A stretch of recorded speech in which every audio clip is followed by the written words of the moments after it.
Assalamualaikum Waalaikumsalam. Kiban thurah urang pelara the ya biya. Gepelara the untuk jaga lempuh. Gepegah mena the la lempuh hang geja malaikat rahman.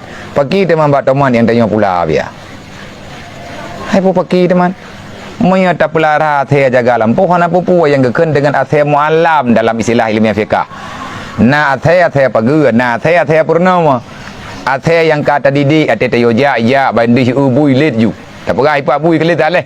Ile ju. Hai bele kelit iwo ju. Nyan athe lagi menan kehormat dalam Islam. Menyena urang hana getim semayang, merempak dengan athe modern nyan, mandua de athe de urang de. Ketau ke ibu kathe. Tapi athenya dengar perintah udah hana semayangnya ke Tuhan hana ya ke pugi ibu.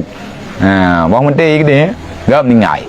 Hana pupu maya athe yang tak kubah lampu untuk jaga lampu dan athenya memang athe yang kali tak purnau jih patriyudu idu hana ya penajih rata tago hana ya hati rangkang hana ya pupluang kanon getayon tagon nyan athenya hana pupu man kepegah hang gejak malaikat yang kepegah hana gejak malaikat baru mau urang perarha athe nyan urang perarha athe ya hana gejak malaikat bak malam punah ni bak malam Lailatul Qadar.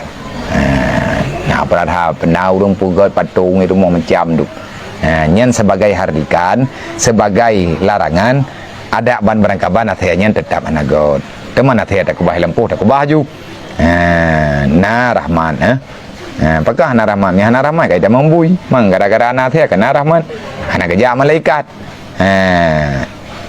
Kana ada boleh kita yang wadak gejak. Menanlah.